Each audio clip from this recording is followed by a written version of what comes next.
Hi and welcome back into another reaction video. My name is Enix and Happy New Year everybody and welcome back to me.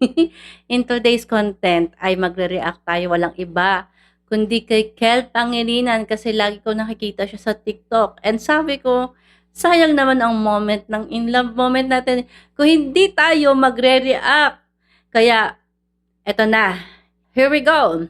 Without further ado, let's make a reaction now to Kel Pangilinan. Walang iba kundi ang OPM song, Alipin.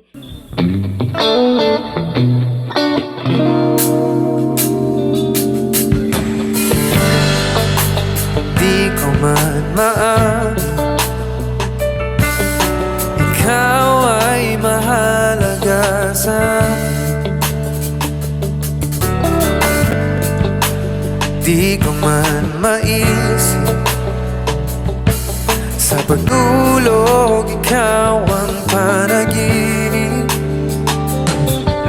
Malabo man ang aking pag-iisip, sana'y pakinggan mo ang sigaw nitong damdamin. Ako'y alipin mo kahit hindi batid. Aaminin ko minsan ako'y manhid. Sana ay iyong naririnig. Sa iyong yakap ako'y nasasabi.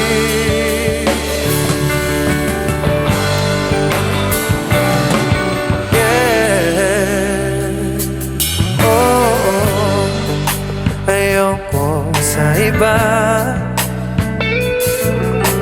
ayoko di magsasama. Ano man ang iyong sabihin, umasa ka ito ay diringgin.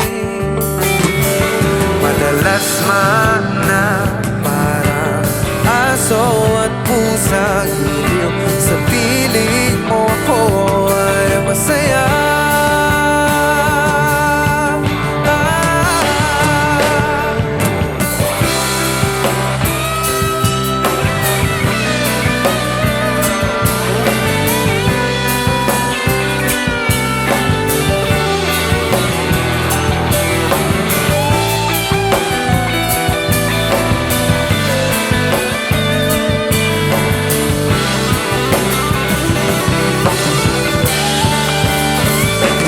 Ako'y alipin mo kahit hindi batid. Aaminin ko minsan ako'y manhid. Sana ay iyong naririnig. Sa yakap ako'y nasasabi. Pagkat ikaw lang ang nais makatabi, malamig man o mainit ang gabi, nais ko sanang iparating na ikaw lamang ang siyang aking ibigin.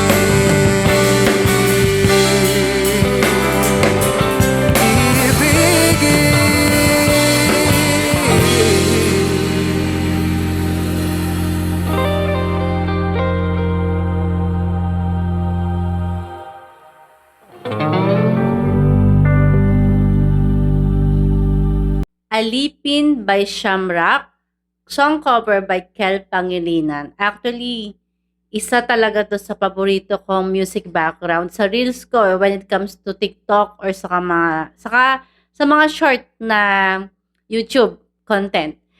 What can I say? Wala akong masabi talaga. One of my most favorite artist sa Pilipinas. Ngayon ko lang nalaman na paborito ko rin pala siya at isa din sa gusto ko ang isang Kel Pangilinan kasi napaka-simple lang niya pero rock. It means siya yung singer na without even trying pero napakahusay at napakagaling. Mellow lang, smooth lang, pero nakaka-inlove ang kanyang version. Hindi lang sa Alipin, kundi sa iba't ibang um, song cover niya. Especially sa paborito ko din yung It Might Be You na cover song niya. Naging mas paborito ko ang It Might Be You dahil din sa kanya. So, wala naman siyang arte na ginawa. Pero yun talagang isang Kel Pangilinan. Wala na siyang, kumbaga, wala na siyang maipagmamalaki. Kasi kahit nakaupo lang siya at walang kibo, ay mapapansin. Ganun ang kanyang version. Tapos, wala lang, naramdaman ko, I'm so in love habang pinapakinggan ko siya. And sayang naman yung moment, 'di ba? At talaga namang nakaka-inlove talagang makinig sa isang ano, sa isang Michael Pangilinan. Meron, I think nag-cover song din siya ng Closer You and I at naging paborito ko ang version niya. So, ayun, napaka-mellow lang, napaka-simple lang. And then, hindi lang sa boses, kundi pati sa itsura niya. Ang simple lang niya, pero napakagwapo, di ba?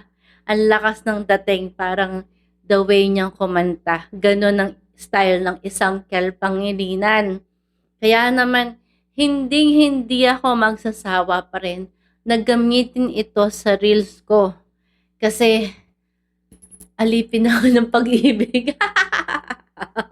Alipin in good way naman. Ngayon ko lang talaga napakinggan ng buo yung version niya kasi medyo ano lang mas familiar lang ako sa chorus part kasi yun yung ginagamit sa TikTok. Sa bucket list ko ngayon 2026 ang mapanood ng live si Kel Pangilinan, and I think nagla-live band siya, nagla-live gig siya sa Quezon City ata, at aalamin natin yan kasi pag once na makapanood ako in person, for sure, content agad to, reaction on the spot. Hindi lang yan, kakausapin pa natin at i-interviewin pa natin ang isang Kel Pangilinan kasi sa totoo lang, isa rin ako sa humahanga sa kanya at talagang kailangan ko na rin mag-focus sa mga Pilipino artists kasi marami tayong marami tayong ipinagmamalaki na yung iba sikat na, yung iba ngayon pa lang napapansin, at ang husay ng isang Filipino artist ay iba sa lahat, 'di ba? Aminin natin 'yan. Pagdating sa mga music or Filipino artists at music ng OPM, napakahusay natin, 'di ba? So, ayun lang, nakaka-love. I love the way he sings, and then medyo nangangapa ulit ako sa pagko-content dahil 2 months tayong tumigil at pinil natin ang holiday moment.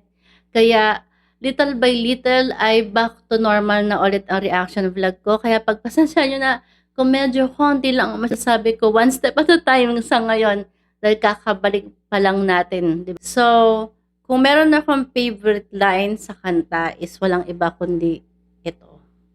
Sana ay iyong naririnig sa yakap ako'y nasasabi pagkat ikaw lang ang nais makatabi,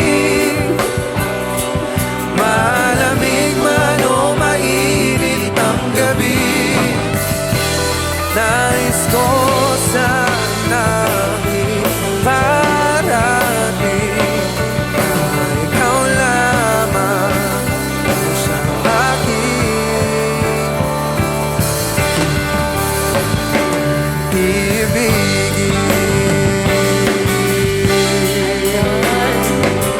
So, yun ang pinaka most favorite line ko dito. At kung may message ako sa particular someone or sa minamahal ko, if meron, ito ang message ko sa'yo. Sana nagustuhan mo. Kasi ako'y isang alipin at umiibig. At hindi ako manhid. So, yun lang po. I hope you like my reaction. And if you want me to make a reaction to your OPM artist or kahit sinong artist dyan sa buong mundo, Kahit hindi tayo masyado sa English, international, pinapasok ko din yan. At sa mga trending na mga balita sa mga artista, please do comment down below at i-react natin yan. So, yun lang po. Again, belated Happy New Year, Happy 2026, and see you again tomorrow!